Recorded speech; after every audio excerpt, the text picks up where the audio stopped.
Bienvenidos a la proyección de la película Natocero. Un aplauso, por favor, para el equipo de la película. Están aquí. Tenemos en cuenta Gonzalo Crespo, el director de la película, el co-guionista Rafa Oliver y el actor Carlos Solaya y la actriz Geraldine Torres. Un aplauso para ellos.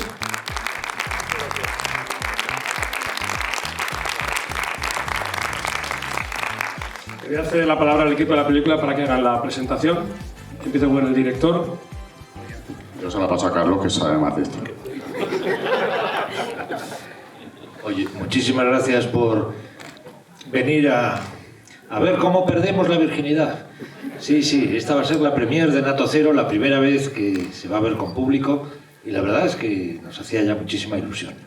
Es una película hecha desde el corazón y desde las entrañas. Desde el corazón, porque está hecha con todo el cariño, y desde las entrañas, porque hizo falta echarle huevos para hacer esta película.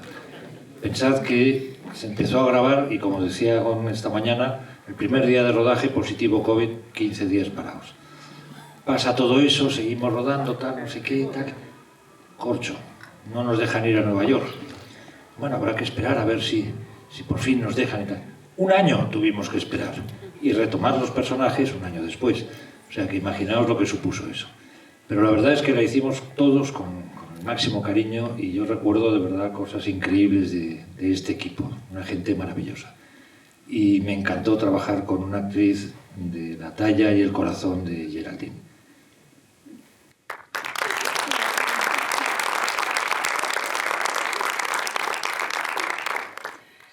Muchísimas gracias por venir.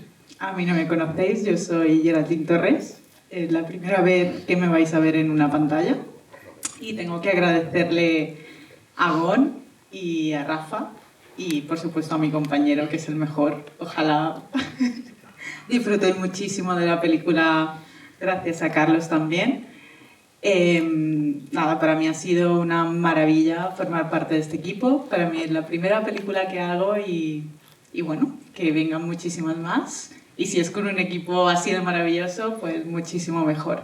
Muchas gracias y le paso esto a mi director. Nada, muchísimas gracias y esperamos que os guste. Solamente eso. Bueno, yo tengo 2 noticias, una buena y otra buena. La buena primera es que quizá alrededor de vosotros ahora mismo hay algún tipo de tetenato. Así que cuando apaguéis las luces, veis la peli, pero estar pendiente de todo. La segunda buena es que os doy las gracias por estar aquí hoy, porque tenemos que seguir defendiendo que este espacio de pacto con la cultura que hacemos cada vez que entráis en un cine se siga manteniendo. Os doy de verdad las gracias porque no es lo mismo ver las pelis en la tele, no es lo mismo el pacto que hacéis con la obra audiovisual, los que entráis en una sala, os sentáis a verla, pagáis una entrada y además se apaga la luz, y creo que esto es un espacio de cultura que siempre hay que mantener y preservar. Y por último, me vais a permitir que le dedique esta proyección a alguien que ya no está conmigo, pero que tiene mucho que ver con esta ciudad, porque es a Juana, que es mi madre, que ya no está conmigo, pero que sé que para vosotros son unas fiestas especiales y que día mejor que a doña Juana dedicarle la proyección. Quería hacer una pregunta, que luego vamos a hacer un encuentro con el público, con vosotros, después de la proyección, para que comentéis vuestro sentimiento, que os ha parecido la película. Cuando has comentado el tema del COVID, entonces, si tuvisteis que grabar durante el COVID con paradas, bueno, al director, por ejemplo, ¿qué tiempo os llevó desde que empezasteis lo que es la preproducción o el rodaje hasta que acabasteis lo que es el rodaje final con todo? Sí, la peli empezamos a rodarla en noviembre del 20. Si os acordáis, en noviembre del 20 es aquello que teníamos como una guerra nuclear encima, que ahora nos parece un cachondeo cuando me dice, oye, que tengo COVID. Pues entonces era, que tienes COVID, que tienes COVID. Pues empezamos en noviembre del 20 y, como ha dicho Carlos, el día 1 del rodaje, al final del día, llega el director de producción, aproximadamente a unos 20-25 metros de mí, lo veo acercarse con la cara blanca como la pared completamente, yo mirándole y diciéndole no puede ser, y él desde lejos con la cara, esto con las mascarillas. Sí puede ser, no puede ser, efectivamente llega y me dice, tenemos un positivo en COVID de una persona de figuración que ha venido esta mañana y se tiene que detener todo. Imaginaos lo que es empezar un rodaje, 80 o 100 personas trabajando, tener que parar, fueron 15 días que tuvimos que dejarlo. Terminamos en noviembre del 20 y si os acordáis también después Europa abrió las fronteras mucho antes que de Estados Unidos. Casi un año después nos dejaban entrar en Estados Unidos cuando ya podíamos viajar dentro de Europa. Entonces, en noviembre del 21 fue cuando nos fuimos a Estados Unidos y cuando hicimos toda la parte de Nueva York, ¿no? Y después, ya en el rodaje de allí, todos los días teníamos que saber si los actores habían entrado o no, porque claro, no venían todos en el mismo vuelo, iban llegando por días y claro, cada día había que saber si ese actor esa mañana había podido entrar o no había podido entrar porque los controles de acceso al país eran lo peor de lo peor. Entonces, claro, todos los días era para imaginaros si tienes todo montado y resulta que ella no puede entrar, o Carlos no puede entrar, o cualquiera de los otros actores no puede entrar, con lo cual, en fin, era un desastre. Entonces, bueno, todo eso se hizo, ahora lo recordamos con mucha gracia, pero eran días complicadillos y fue eso, fue prácticamente un año todo lo que tuvimos que estar con la producción abierta y ya con eso ya, al menos de Estados Unidos, pues ya sí pudimos ya hacer un trabajo normal en montaje, sonorización, la música y todo eso. Pero bueno, son las cosas de la pandemia y para contarlas aquí hoy. Tendréis que grabar la película en Benidorm. Claro, sí, la próxima la haremos cerquita, lo más lejos, por aquí, eso, la verdad que tenéis una ciudad estupenda y maravillosa, vamos, aquí me voy encantado de venir a rodar cuando sea. Pues vamos a pasar a la película y luego hacemos un encuentro con el público. Muchas gracias.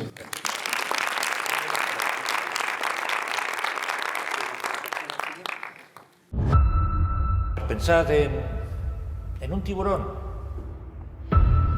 Mata sin remordimiento.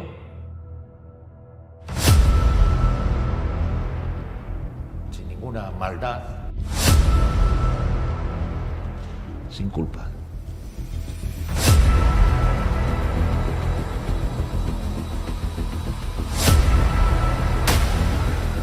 It's very dangerous. Esto no te jodió la vida, papá. Esto es tu vida.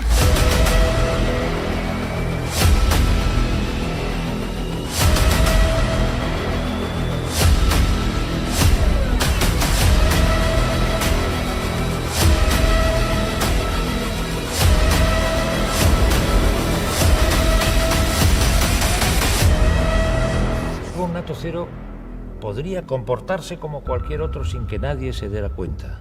Eso haría que fuera impredecible, imposible de detectar, imposible de detener.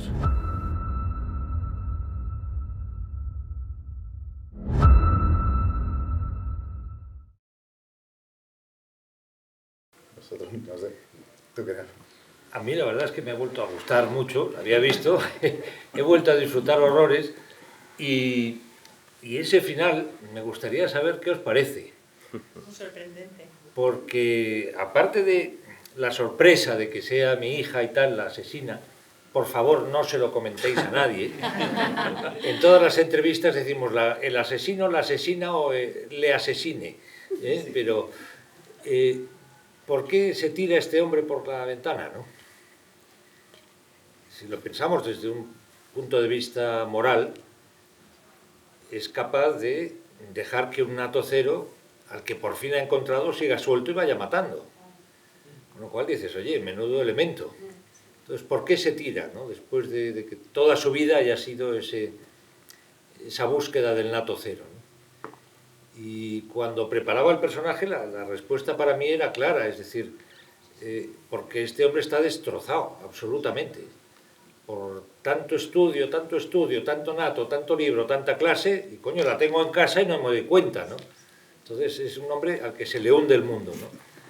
Y claro, no lo puede soportar, ¿no? Esa era la visión más romántica de la muerte de él, ¿no? ¿Qué os ha parecido? Contad. Pero, y una pregunta, ¿y la hija, no? Entonces, que era psicópata de nacimiento ya porque ya escondía... ¿no? El Nato cero. muerto, era nato cero. ¿Y el hijo, que también está ahí como que parece sospechoso? Sí.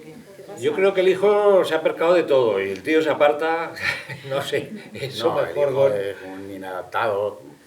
Hay que partir de la base de que es un padre que prácticamente no le echa cuenta a su familia en ningún caso, con lo cual pues el hijo lo que está es demandando el cariño de su padre y queriendo que de alguna manera llamar su atención, y por eso su rechazo permanente cada vez que se acerca a su padre de nuevo, a su trabajo, que sabe que lo va a alejar de ello, por eso actúa así.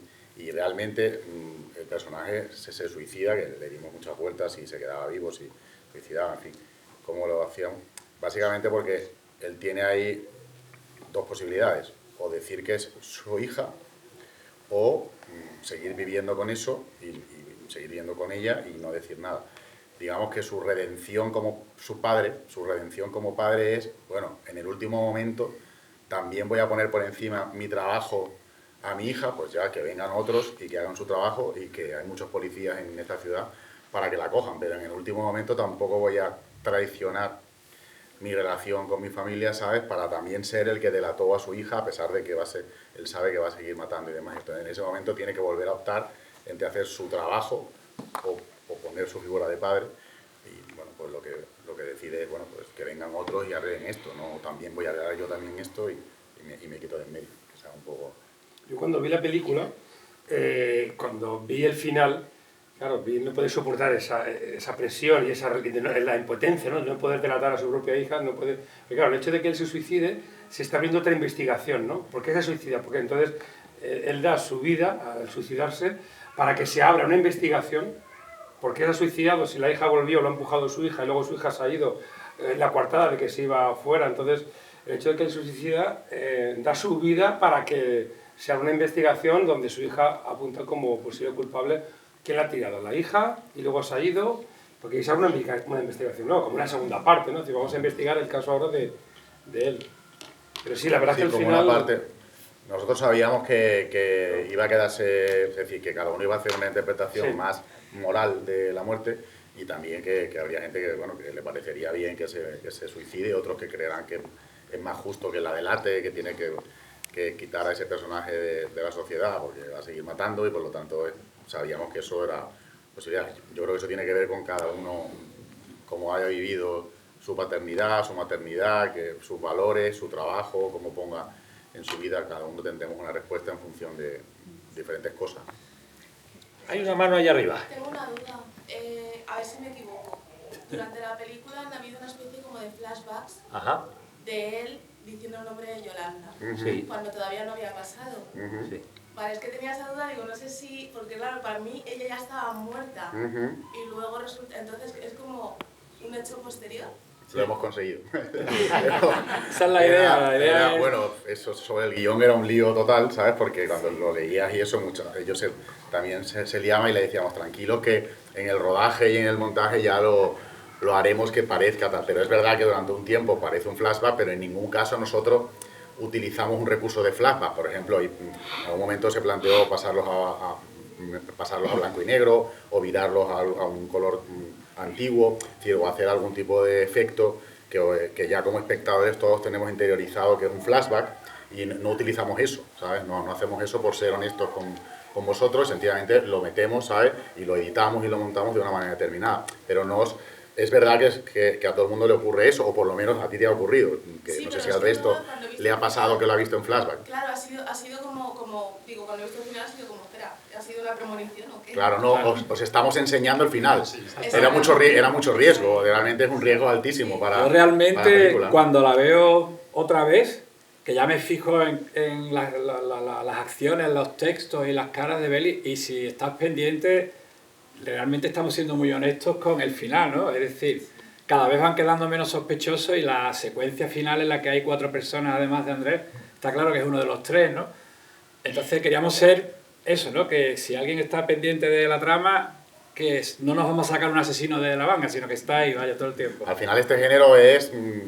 todo el mundo está pendiente siempre, es aquel, estamos siempre todos haciendo de detective, de eso va este género. Entonces nosotros sí teníamos claro que teníamos que ser muy honestos con vosotros, ¿sabes? Y deciros las cosas lo más claras posible, pero evidentemente el lenguaje cinematográfico está para utilizarlo. Pero también hay una serie de claves que ya con la cultura visual que tenemos todos, hay veces que si utilizamos algo, nosotros estamos engañando porque estamos colocando, por ejemplo, en un flashback. Pero en realidad es un flash forward, que es como se llama técnicamente, que es justamente lo contrario de un flashback. Es cuando tú estás en un espacio temporal, por ejemplo, ahora mismo, que haces un flashback, es que nos vamos a hace una hora, y un flash forward es justamente que te enseño lo que va a pasar dentro de una hora. ¿Sabes? Entonces, claro, hay elementos que te llevan al flashback, que es una figura que se utiliza mucho más porque el flash forward es muy complicado. El flashback muchas veces se utiliza además para guiones que están un poco reguleros y como no sabes cómo resolver, pues dices, bueno, pues meto un flashback y digo, no, es que aquí este cogió la pistola y entonces, claro, por eso está la pistola en el cajón. Entonces, como no sé cómo meter la pistola en el cajón para que la coja, pues meto aquí un flashback y dejo que llega uno y dice, oye, que te dejo aquí la pistola. Y ya todo cuadra. ¿Sabes? Entonces, a veces hay guiones que te cojean y dices, bueno, pues con un flashback, pero un flash forward era bastante heavy y le dimos mucha vuelta. Al flash forward que has comentado y al final es a lo que más vueltas ha tenido en las 12, 13 versiones de guión que hay. Es lo que más vueltas le hemos dado. Le hemos dado. Y era riesgo. Engancha justo cuando él llega a la casa, cuando él entra, es justamente cuando bueno, un poco cuando está entrando ya el asesino, o sea, cuando está entrando ella, que hemos visto la llave antes, pero ahí a lo mejor todavía no acabas de verlo muy bien, no acabas de enganchar, pero claro, cuando él entra y empieza Yolanda, y rápidamente dices tú, hostia, ¿qué está pasando? Y esa activación en el espectador nos parecía interesante para que os sintierais más dentro todavía de...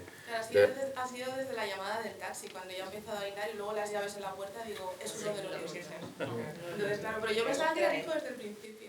Ah, es que Jesús es Jesús. Jesús tiene una mirada... Pero sí que es verdad que era muy adaptado, como un poco tan, y que bueno, no lo sé. Pero sí que la verdad me ha gustado mucho la película. Muchas gracias. También otro truco que os doy también... Yo sí que había visto La hija. Sí, ¿la habías pillado más? Sí. Muy bien. Yo sí que es que el hijo era demasiado evidente. De hecho, me lo ha dicho. De la hija.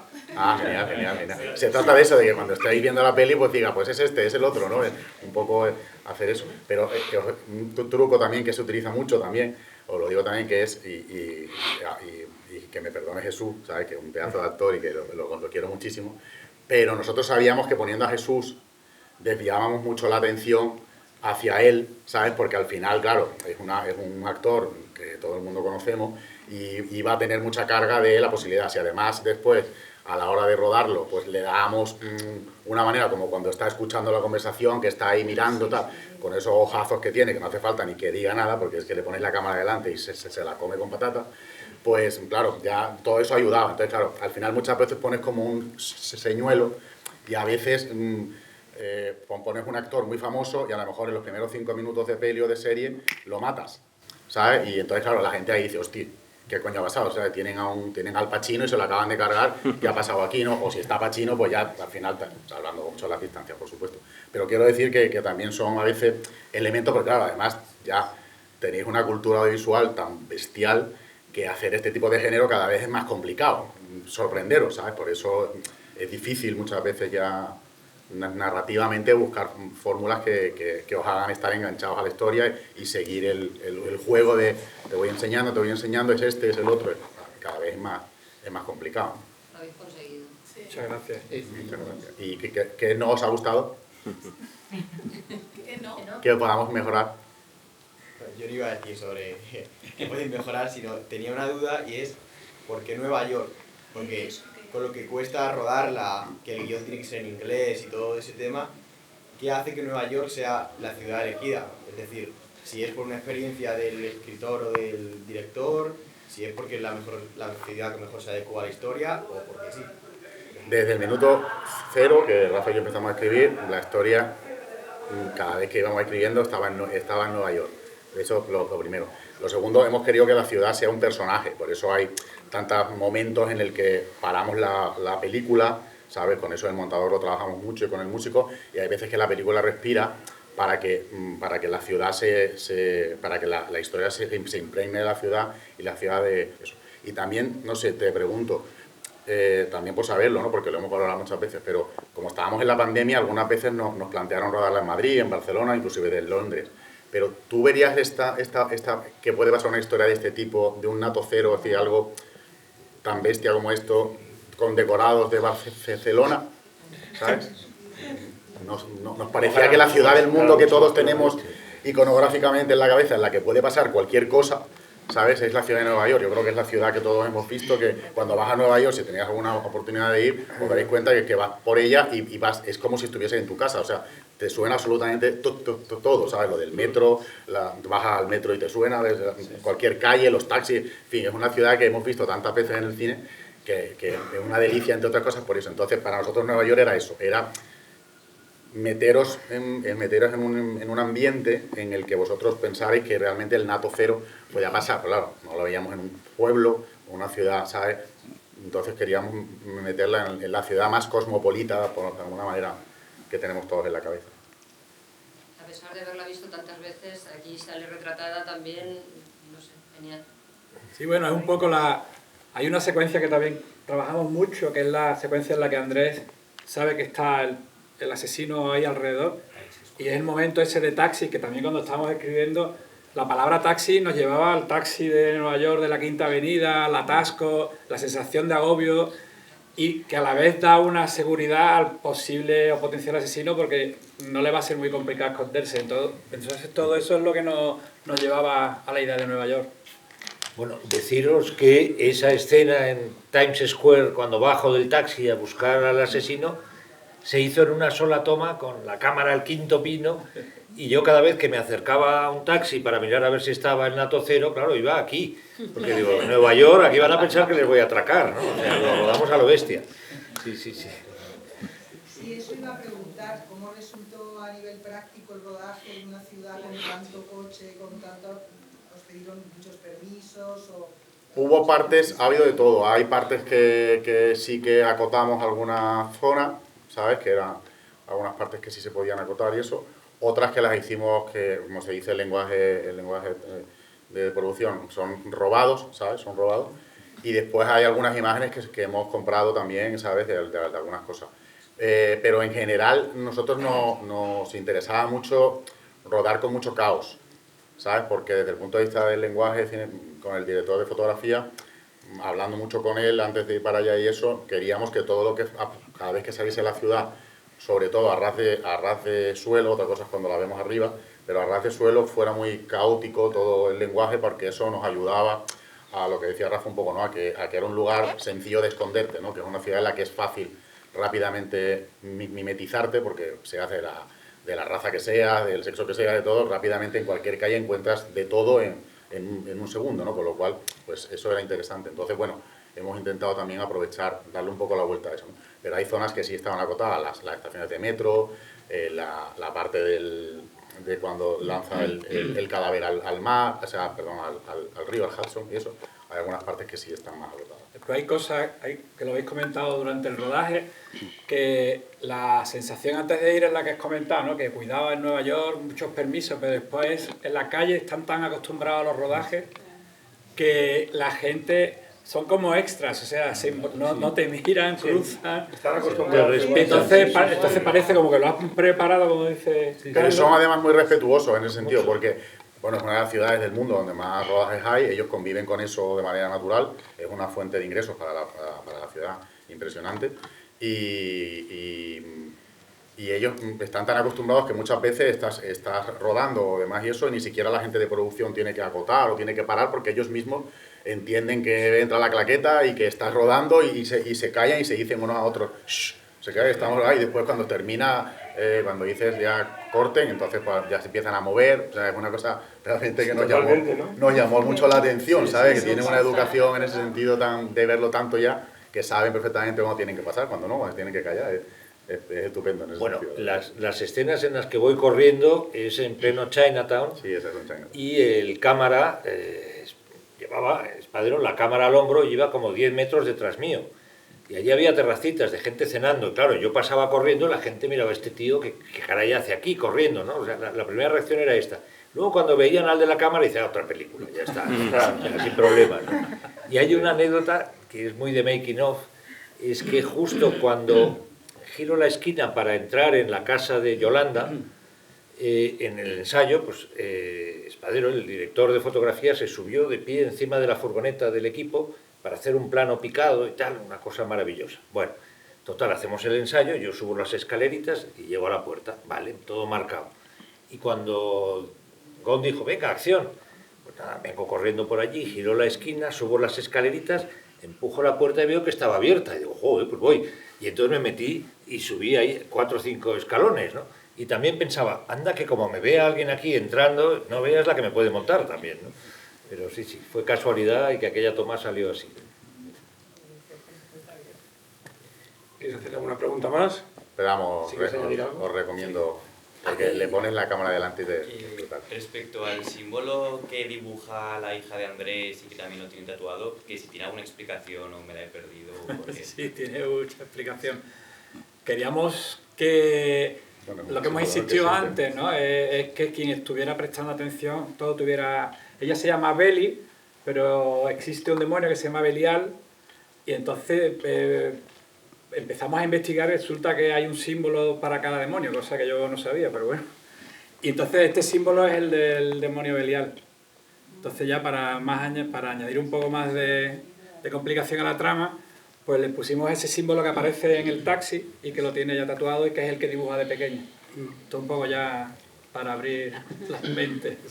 Se estrena el viernes. Este viernes se estrena, así que boca a boca. Por favor, sí. Ya sabéis que es fundamental el primer fin de semana de taquilla. Por desgracia, dependemos de ese corto plazo. Así que fuerza en redes sociales. ¿Pregunta? La chica, lo de la lengua, lo del idioma, al principio parece que taturulla, dices, y ahora en inglés, y ahora me cambian, y ahora me subtitula, pero yo creo que es la chica además la que hace que al final ni te das cuenta. Eso también nos sale bien. Gracias. Hay una serie ahora que además mezcla el japonés también, la de las gotas de Dios. Y esto es curioso, ¿no? Lo de rodar en dos idiomas. Le da más realismo, ¿no? Saber que está en una ciudad extranjera. Pasa mucho, en películas de guerra siempre se subtitulaban cuando llegaban los alemanes, de repente se dejó de subtitular y cuando, o sea, quiero decir, se doblaba todo, pero de repente últimamente las escenas del alemán se subtitulan y se escucha el alemán y eso es más realista, te mete más en la película. Entonces, esa fue otra de las dificultades, grabar en 2 idiomas, con actores en 2 idiomas. Sí, pero te agradezco mucho que lo digas porque era otro caballo de batalla sobre el que hemos hablado mucho si os llegaría o si en algún momento os podíais perder, ¿no? Porque primero, si sabes que esto da en inglés, pues ya es una opción de espectador ver una película en inglés, si entiendes inglés porque entiendes y si la vas a ver subtitulada porque la vas a ver subtitulada. Si la ves en castellano, pues en castellano. Pero claro, la mezcla de pasar de uno a otro, eso era una decisión compleja. Y lo que hicimos fue buscar actores que hablasen inglés, como es su caso perfectamente, y después ser un poco muy naturales. Realmente es que cuando vas a Nueva York y te bajas y puedes estar un mes viviendo en Nueva York y no hablas inglés, ¿sabes? Es decir, no te hace falta para nada saber inglés en la ciudad de Nueva York. Estados Unidos es otra cosa, pero en la ciudad de Nueva York puedes estar un mes perfectamente y si no tienes ni papa, vas a poder hacer todo lo que necesitas durante un mes, 2 meses, lo que te haga falta, ¿no? Porque casi todo el mundo habla castellano o entiende más o menos castellano. Y bueno, nosotros queríamos darle en eso un punto de realismo, ¿sabes? Y que bueno, que los personajes, por eso cuando están en familia ellos hablan en castellano, por eso cuando ellos dos que se han conocido estudiando y demás eso, pues hablan castellano, y por eso ella habla con su compañero siempre en inglés, o sea, lo que sería lo natural en Nueva York, de que tu lengua materna es una y tu lengua de tu trabajo es otra y demás. Pero te lo agradezco por eso. Ahí tuvimos cuidado, que yo ahora cuando la he vuelto a ver otra vez, yo adelanté bastante la secuencia de Carlos del principio. La secuencia de la clase, cuando él empieza la clase y explica lo que es un natocero y demás, porque ahí es donde se empieza a mezclar, es la primera vez que se mezclan las dos lenguas. Entonces ahí, como son las niñas las que hablan un poquito en inglés y él a una les contesta en inglés, a otra les contesta en castellano, como si es un máster bilingüe que se está dando en la universidad, donde puedes hablar castellano o inglés o otro idioma, pues ahí es donde queríamos un poquito deciros, como espectadores, esto se va a contar así. ¿Sabes? La primera secuencia, que es la del asesinato en el cine y eso, que las niñas hablan inglés en el taxi, pues ahí, como dicen nada más que cachondeo, pues tampoco nos importaba mucho. Pero que la primera secuencia fuese mezclada, era como una declaración de intenciones de que la propuesta iba en ese sentido. Y yo creo que eso también es importante a la hora de de poner algo, de enseñaros algo, que vosotros sepáis lo que estáis viendo. O sea, yo creo que eso es importante porque te ubica ya en un determinado sitio y yo creo que eso hace más cómodo después seguirla. Pero te agradezco si os ha pasado eso porque era complicado. Para que tuviera opciones a la hora de montar esa secuencia de la clase, se rodó íntegra en español e íntegra en inglés, para que pudiera coger fragmentos en uno u otro y que fuera esa mezcla, ¿no? Y por eso ya te introduce... Sí, no está rodada así, sí, es verdad. Se rodó toda en castellano primero, con las niñas y Carlos hablando en castellano toda, y después la hicimos toda en inglés, ¿no? Y ya fue en el montaje donde optábamos, sobre todo hemos dejado en castellano la parte en la que él explica más lo que es un nato cero, es decir, un poquito la declaración de intenciones para que el espectador del primer momento entre a una peli que se llama Nato Cero y hay una clase donde explica lo que es un nato cero, pues ya estás ubicado y a partir de ahí arrancamos, no era como esto va de esto, ahora arrancamos. Entonces, por eso le dejamos a las niñas que las preguntas fueran en inglés y, en fin, eso fue un poquito en el montaje que tuvimos que medirlo un pelín para que, básicamente eso, no para ubicarlo, pero vuelvo a reiterar. Lo del nato cero lo habéis inventado, ¿es una bola o es verdad? Es una bola como un cabrete grande. Ficción, todo ficción. Y la escala de Fide, la escala de Fide, otra bola también. Pero lo maravilloso es que hayas llegado a hacer la pregunta. Eso quiere decir que la cosa cuela. Me da vergüenza de volver No, poner Google Nato Cero y os sale. De hecho, estuvimos tentados en meternos ya a Wikipedia a crear un histórico de feeds por si alguien entraba. Digo, vamos a parar aquí porque esto se nos va de las manos. Se nos va de las manos esto. Y la escala de feed tampoco existe. Todo ficción. Es verdad que sí que hay que evidentemente no hemos documentado mucho en criminología y ese tipo de cosas, lógicamente, y hay mucho de todo eso en la escala y ese tipo, pero la escala como tal, como una cosa, si nos coge un criminólogo nos corta el cuello. Totalmente. Pues muchas gracias por haber venido. Un fuerte aplauso.